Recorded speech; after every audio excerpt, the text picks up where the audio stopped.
Hello everyone, welcome to the session. आज हम discuss करने जा रहे हैं grade 6 Punjab school education board की science lesson number 12 electricity and circuit के बारे में पढ़ेंगे।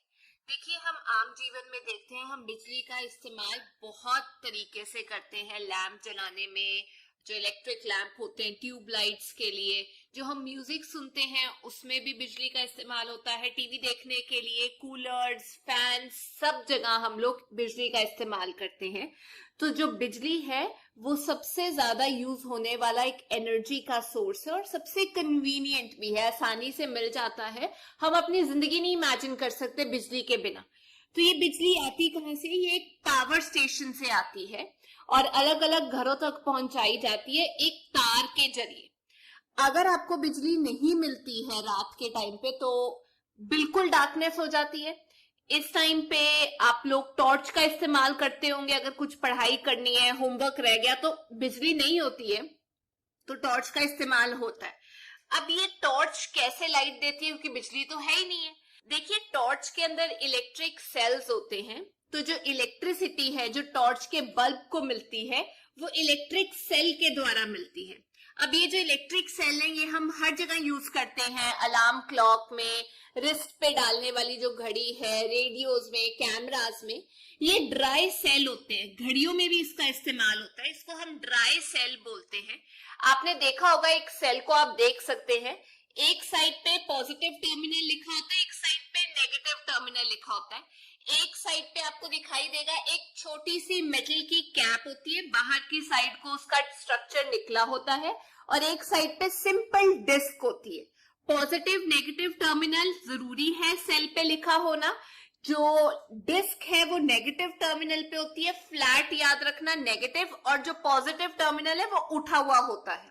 तो जो ड्राई सेल है उसके दो टर्मिनल होते हैं, पॉजिटिव और नेगेटिव, और अंदर उसके केमिकल स्टोर्ड होते हैं जिसकी वजह से बिजली प्रोड्यूस होती है। जब वो केमिकल्स जो इलेक्ट्रिक सेल के अंदर होते हैं, जब वो यूज हो जाते हैं, खत्म हो जाते हैं, तो जो सेल है वो काम नहीं करता, वो इलेक्ट्रिसिटी नहीं प्रोड्यूस करता, तो उसको एक नए सेल के साथ रिप्लेस किया जाता है, बदला जाता है। साल भर तो वो चलते नहीं है, थोड़ी देर चलते हैं, इस्तेमाल पे डिपेंड करता है, और फिर आपको नए सेल लाने पड़ते हैं।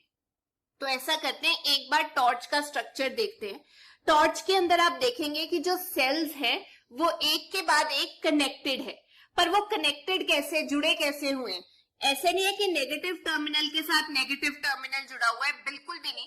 नेगेटिव के साथ अगले सेल का जो पॉजिटिव टर्मिनल है वो जुड़ा हुआ होता है।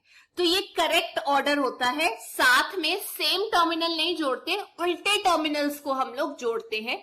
साइड पे आप देख सकते हैं स्विच है, पिछली साइड पे एक स्प्रिंग है और आगे की तरफ को बल्ब जलता है। जब हम स्विच को ऑन करते हैं सर्किट पूरा हो जाता है, जिसकी वजह से बल्ब जो है वो चल जाता है। अब ये जो सेल्स को हम एक के बाद एक लगाते हैं, वो कॉम्बिनेशन को जो इलेक्ट्रिक सेल्स का होता है उसे हम बैटरी बोलते हैं। इस तरीके की बैटरी जगह जगह इस्तेमाल होती है। आजकल की डेट में जो इलेक्ट्रिक सेल है वो बटन की शेप में आते हैं, छोटे छोटे, आप देख सकते हैं, जो हम घड़ियों में यूज करते हैं।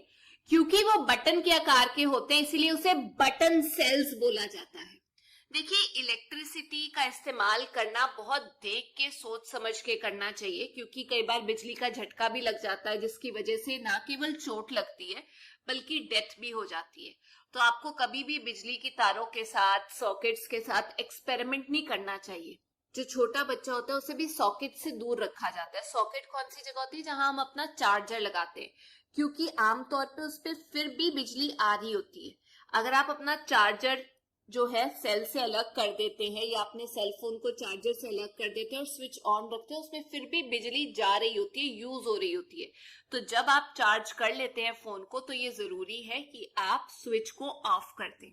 आपने कई बार देखा होगा साइन बोर्ड पे डेंजर का साइन लिखा होता है, इलेक्ट्रिक स्टेशन पे नहीं जाने दिया जाता, क्योंकि वार्न किया जाता है लोगों को कि यहाँ पे खतरा है। जो जनरेटर्स है उसके भी ज्यादा पास नहीं जाना चाहिए, क्योंकि वहां पे भी डेंजर होता है, खतरा होता है। अब हम बात करते हैं जो बिजली है वो हमें कैसे मिलती है, लाइट कैसे मिलती है? इलेक्ट्रिक बल्ब के जरिए। जो इलेक्ट्रिक बल्ब है वो एक सिंपल सा डिवाइस है जो हमें लाइट देता है इलेक्ट्रिसिटी की मदद से। होता क्या है, बल्ब के बाहर वाला जो ढांचा होता है वो एक ग्लास का बना होता है, नीचे उसके मेटल की एक कैप होती है या मेटलिक बेस होता है, अंदर उसके अंदर ऐसे करके गोल गोल जाता हुआ एक स्ट्रक्चर होता है जिसे हम फिलामेंट बोलते हैं। नीचे वाले हिस्से को टर्मिनल बोलते हैं, ऊपर जो उसके अंदर डला होता है ऐसे गोल गोल स्ट्रक्चर उसे हम फिलामेंट बोलते हैं। और उसके साथ दो वायर्स अटैच्ड होती है मोटी। जो फिलामेंट होता है वो बीच में ऐसे करके ढांचा होता है गोल गोल, साइड पे दो वायर्स होती है, आप देख सकते हैं। एक जो वायर है वो नीचे बेस पे जाती है और दूसरी जो वायर है वो बेस के बीच में निकलती है। तो दो वायर जो है उनको सेल के अलग अलग टर्मिनल से जब हम कनेक्ट करते हैं तो हमें बिजली मिलती है, या आप कह सकते हैं जो सेल है वो ग्लो करता है। ये जरूरी है आपको समझना कि जो फिलामेंट है उससे दो वायर्स निकलती है, एक सीधी नीचे जाती है आप देख सकते हैं और एक साइड पे जाती है जो हमारा मेटेलिक कैप है या मेटेलिक बेस है। आजकल के दौर में हम लोग एलईडीज का इस्तेमाल करते हैं जिसे हम कहते हैं लाइट एमिटिंग डायोड। इसका इस्तेमाल इसलिए किया जाता है क्योंकि इस पे आधारित जो लैंप्स होते हैं, जिस चीज का हम इस्तेमाल करते हैं उसकी लाइफ ज्यादा होती है, बिजली कम यूज करता है, तो इसीलिए एलईडीज को यूज किया जाता है। सीएफएल का भी आपने यूज सुना होगा जिसे हम कहते हैं कॉम्पैक्ट फ्लोरोसेंट लैंप। लेकिन अगर सीएफएल और एलईडी को कंपेयर किया जाए कि कौन सा बेहतर है, तो हम एलईडी को प्रेफर करेंगे क्योंकि वो इको फ्रेंडली है, एनवायरमेंट फ्रेंडली है, बिजली कम यूज करता है और साथ के साथ उसकी लाइफ भी ज्यादा होती है। लास्ट चीज ये बतानी है बल्ब के बारे में कि बल्ब के अंदर एक इनर्ट गैस होती है। इनर्ट गैस अलग अलग तरीके की होती है, खास तरीके की गैस होती है। जैसे बल्ब के अंदर जो गैस है वो आपको आर्गन मिलेगी। ये गैस जो है वो बचाती है फिलामेंट को जलने से, क्योंकि बाहर ऑक्सीजन है। ऑक्सीजन क्या करती है, जलाती है चीजों को, बर्निंग में हेल्प करती है जो नॉर्मल एयर में ऑक्सीजन प्रेजेंट है। लेकिन आर्गन जो अंदर मौजूद है वो फिलामेंट को बचाती है जलने से, ताकि अगर वो ऑक्सीजन के संपर्क में आए तो वो बर्स्ट हो जाएगा। आर्गन उसको रोक के रखती है। अब हम बात करते हैं एक बल्ब जिसको हम इलेक्ट्रिक सेल के साथ जब जोड़ते हैं तो एक इलेक्ट्रिक करंट पास होता है। होगा क्या, आपने क्या करना है, एक बल्ब का टर्मिनल लेना है और उसको एक पॉजिटिव सेल के टर्मिनल के साथ जोड़ देना है। बल्ब का दूसरा हिस्सा लेना है, उसे सेल के नेगेटिव टर्मिनल के साथ आप लोग जोड़ दोगे। जैसे ये जोड़ोगे आप देखोगे कि जो लाइट है वो बननी स्टार्ट हो जाएगी। जो बिजली है, जो इलेक्ट्रिसिटी है, वो फ्लो करती है वायर के जरिए। तो जो वायर के जरिए फ्लो कर रही है बिजली एक अप्लायंस में, एक डिवाइस के अंदर, उसे हम बोलते हैं इलेक्ट्रिक करंट, क्योंकि करंट फ्लो कर रहा है और ये करंट हमेशा पॉजिटिव टर्मिनल से नेगेटिव टर्मिनल की तरफ ही जाता है। तो इस चीज का ध्यान रखना, पॉजिटिव से नेगेटिव की तरफ जाता है करंट जो होता है। तो आप ऐसे करके एक हिस्सा पॉजिटिव सेल के टर्मिनल के साथ कनेक्ट करेंगे बल्ब का, एक नेगेटिव के साथ, और आप देख सकते हैं आपका एक सर्किट सा बन जाता है। आजकल की डेट में जो हम टॉर्च बल्ब इस्तेमाल करते हैं वो कम है मार्केट में अवेलेबल, तो इसीलिए लोग एलईडी का इस्तेमाल करते हैं। लेकिन एलईडी तब नहीं चलता अगर आप सही पोल्स के साथ उसको नहीं जोड़ते सेल के, वो ग्लो नहीं ना करेगा। तो सही जोड़ना बहुत जरूरी है कि जो अप्लायंसेस हैं, जो डिवाइसेस हैं, हम वो इस्तेमाल करते हैं। करंट जो है एक टर्मिनल से, एक वायर से अंदर जाता है और दूसरी वायर से बाहर निकलता है उस डिवाइस के। वैसे ही अगर हम सेल की बात करें तो जो करंट है वो पॉजिटिव टर्मिनल से, वायर से होता हुआ डिवाइस में घुसता है, दूसरी वायर से डिवाइस से बाहर निकलता है, और वो जो वायर है वो नेगेटिव टर्मिनल को कनेक्ट करती है सेल के। ऐसा एक अरेंजमेंट जिसमें आप जो है सेल ले रहे हैं, वायर ले रहे हैं, बल्ब ले रहे हैं जो ग्लो करता है, उसे आप कह सकते हैं एक इलेक्ट्रिक सर्किट। आप चाहें तो ये इलेक्ट्रिक सर्किट आप खुद भी बना सकते हैं, जिसमें दो टर्मिनल लेते हैं हम बल्ब के, एक स्विच ले सकते हैं और एक बैटरी ले सकते हैं, और जो करंट है जब वो पास होता है इलेक्ट्रिक सर्किट के अंदर से, तो जो बल्ब है वो ग्लो करता है। दो टर्मिनल्स का होना जरूरी है। लेकिन कई बार ऐसा होता है कि बिजली आ रही है पीछे से लेकिन बल्ब ग्लो नहीं कर रहा, उसका कारण ये हो सकता है कि जो बल्ब है वो फ्यूज हो चुका है। बल्ब जो है वो फ्यूज हो चुका है, क्यों हो चुका है? क्योंकि उसके अंदर से जो एक टर्मिनल बिजली लेकर आ रहा है वायर का, वो कनेक्ट नहीं हो पा रहा दूसरे टर्मिनल के साथ, बाहर नहीं जा रही बिजली, क्योंकि अंदर कनेक्शन लूज है। अब अंदर कनेक्शन क्यों लूज है? क्योंकि मैंने आपको बताया था वो जो फिलामेंट है जिसके जरिए बिजली एक साइड से दूसरी साइड जाती है, अंदर घुस के बाहर निकलती है, वो टूट चुका है। अब जब वो फिलामेंट ही नहीं काम कर रहा तो सर्किट पूरा नहीं हो सकता, इसीलिए जो बल्ब है वो लाइट नहीं दे पाता, क्योंकि जो सर्किट है वो पूरा नहीं है। आप यहाँ पर इमेजेस देख सकते हैं किस किस तरीके की है। कुछ जो है इसमें से गलत अरेंजमेंट है जिसमें जो बल्ब है वो ग्लो नहीं करेगा। पहला और लास्ट वाला ठीक है, क्योंकि जो सही टर्मिनल है उसके साथ जोड़ना बहुत जरूरी होता है सेल के और बल्ब के, ताकि जो बल्ब है वो ग्लो करे और एक इलेक्ट्रिक सर्किट बन जाए। उस केस में जो सेल का एक टर्मिनल है वहीं से दोनों वायर्स निकाल के आप अलग अलग हिस्सों में नहीं ना डाल सकते बल्ब के, तो बल्ब ग्लो नहीं करेगा। एक टर्मिनल वायर का अंदर जाएगा सेल के साथ कनेक्ट होके, और एक टर्मिनल जो है वो बिजली को वापस बाहर की तरफ को फ्लो करने देगा। अब ये जो फ्लो करता है, मान लीजिए आपने इसको कंट्रोल करना है कि कभी लाइट चले कभी ना चले। जैसे हमारे घर में इलेक्ट्रिक स्विच होते हैं, ये इलेक्ट्रिक सर्किट का ही एक हिस्सा होते। कई बार आप बिजली को कंट्रोल करते हैं उस स्विच को बंद करके, फ्लो रोक देते हैं। कई बार आप ऑन करते हैं उसको ताकि बिजली फ्लो करे। तो ये दो पोजीशन होती है स्विच की, ऑन या ऑफ। जब ऑन होगा तो इलेक्ट्रिक सर्किट पूरा हो जाएगा, करंट फ्लो करेगा। जब ऑफ होगा तो इलेक्ट्रिक सर्किट पूरा नहीं हो पाएगा, जिसकी वजह से जो बल्ब है या कोई और चीज है वो ग्लो नहीं कर पाएगी। अब ये जो इलेक्ट्रिक स्विच है ये अलग अलग साइज में, आकार में आते हैं, आप देख सकते हैं। जो कैलकुलेटर हम यूज करते हैं या रिमोट कंट्रोल एसी का यूज करते हैं, कंप्यूटर का जो कीबोर्ड यूज करते हैं, वो बटन्स भी एक तरीके से आप कह सकते हैं स्विच का काम करते हैं। ये मैंने ऑन किया ऑफ कर दिया, ऑन किया ऑफ कर दिया, कि अब बिजली फ्लो करेगी अब नहीं करेगी। ऑफ करने पे एसी बंद हो जाता है। आप चाहें तो एक कार्डबोर्ड लें और दो पिन्स नहीं होती वो ले लीजिए, एक वायर ले लीजिए, एक पिन जो है वो वायर को नीचे दबा दीजिए उसके साथ, ठीक है। और दूसरा जो हिस्सा है उसके अंदर आपने क्या करना है, सेफ्टी पिन लेना है, और सेफ्टी पिन का एक हिस्सा जो एक एंड है उसके अंदर से आपने पिन डाल के दूसरा वायर का हिस्सा दबा देना है। तो सेफ्टी पिन का जो दूसरा वाला हिस्सा है वो फ्रीली घूमेगा। एक साइड आपने पिन लिया और उसके अंदर वायर दबा दी, पर सेफ्टी पिन का दूसरा एंड उसमें नहीं जाएगा, आप देख सकते हैं।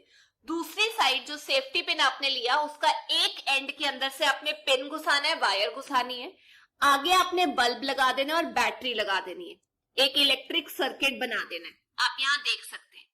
अब जब आप वो सेफ्टी पिन को दूसरे पिन के साथ, नेल के साथ कनेक्ट करेंगे, जोड़ देंगे, घूमता घूमता जब वो ऐसे करके टच करेगा, जोड़ने का मतलब टच करेगा वो दूसरे पिन को, तो हमारा इलेक्ट्रिक सर्किट कंप्लीट हो जाएगा। हम ये कहेंगे कि वो स्विच का काम कर रहा है, उसने ऑन कर दिया सर्किट को।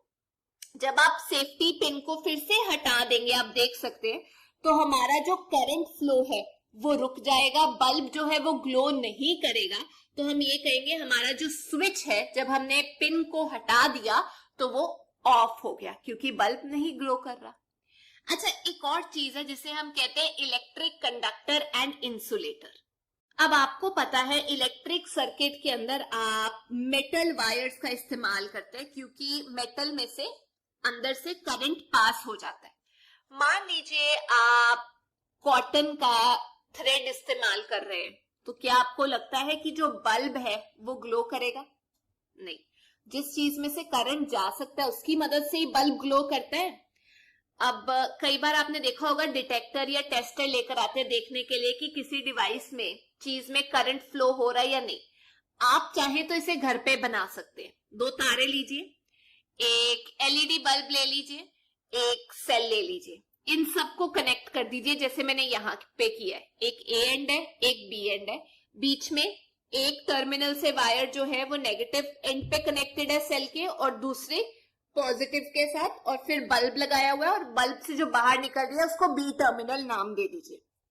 अब ए और बी को पकड़ के अगर आप वायर को पकड़ के किसी भी चीज के ऊपर टेस्ट करना चाहे, मान लीजिए आपके बुक में एक लिस्ट दी है कि इस चीज को चेक करो कि इसमें से करंट जाता है या नहीं, तो मैंने यहाँ टेबल भरा है। अगर मैं पेंसिल लेड को टच करती हूँ उस ए और बी टर्मिनल के साथ, तो बल्ब ग्लो करता है, मतलब वो एक इलेक्ट्रिसिटी को पास होने देती है अपने अंदर से। अगर मैं ए और बी को लेके जाके ग्लास के पास टच करती हूँ, दोनों एंड्स को जोड़ती हूँ ग्लास के आसपास, तो बल्ब ग्लो नहीं करता। रबड़ के आसपास बल्ब ग्लो नहीं करता। कैंची के आसपास लेकर जाती हूँ, उसको टच करती हूँ, तो बल्ब ग्लो करता है। लकड़ी के आसपास नहीं ग्लो करता। चम्मच या आयरन नेल के आसपास ग्लो करता है, प्लास्टिक के आसपास ग्लो नहीं करता। तो हमने ये देखा, जब दो एंड्स को हम इन सब चीजों के साथ टच करते हैं तो कई केस में बल्ब जो है वो ग्लो करता है, लाइट देता है, कई केसेस में बल्ब ग्लो नहीं करता। तो जिस चीज में बल्ब ग्लो करता है हम ये कहेंगे कि वो बिजली कंडक्ट करता है वो सामान, तो वो एक कंडक्टर है जिसके अंदर से बिजली जा सकती है। जब हम उन चीजों को, वायर्स को उस चीज के आसपास करते हैं और बिजली नहीं जाती, बल्ब नहीं ग्लो करता, तो हम उसे कहते हैं इंसुलेटर। तो ये जो कंडक्टर है, इंसुलेटर है। कंडक्टर वो चीज होती है जिसके अंदर से जो इलेक्ट्रिसिटी है वो पास होती है। इंसुलेटर वो चीज होती है जिसके अंदर से बिजली पास नहीं होती है। तो ये दोनों चीजें हमारी जिंदगी में बहुत जरूरी होती है। देखिए, इलेक्ट्रिक वायर उस चीज की बनेगी जिसके अंदर से बिजली पास हो। जो खंबे में भी तारें होती हैं, बिजली तो पास करानी है। स्विच उस चीज के बनेंगे, इलेक्ट्रिक प्लग, सॉकेट, ये सब कंडक्टर के बने होते हैं। लेकिन अगर आप बात करो रबड़ की, प्लास्टिक की, इसका इस्तेमाल किया जाता है तारों के ऊपर कवर लगाने के लिए, क्योंकि तार के अंदर से तो बिजली जा रही है, हम सीधा तार को टच नहीं कर सकते, हमें झटका लगेगा। उसके ऊपर कोई ऐसी चीज की परत होनी चाहिए जैसे रबड़ या प्लास्टिक की, जिसे हम टच कर सके, और अगर वायर के अंदर कोई प्रॉब्लम है, इलेक्ट्रिकल प्रॉब्लम है, उसे ठीक कर सके। टच करने के लिए हमें इंसुलेटर का मटेरियल होना जरूरी है ना। तो आप ये कह सकते हो जो मेटल है वो गुड कंडक्टर है बिजली का, उसके अंदर से बिजली जा सकती है। तभी जो तारे हैं वो मेटल की बनी होती है, जैसे कॉपर की बनी होती है, एल्यूमिनियम की बनी होती है। जो सिल्वर है वो सबसे बेहतरीन कंडक्टर है इलेक्ट्रिसिटी का, लेकिन वो महंगा होता है तो उसकी तारे थोड़ी बनाएंगे।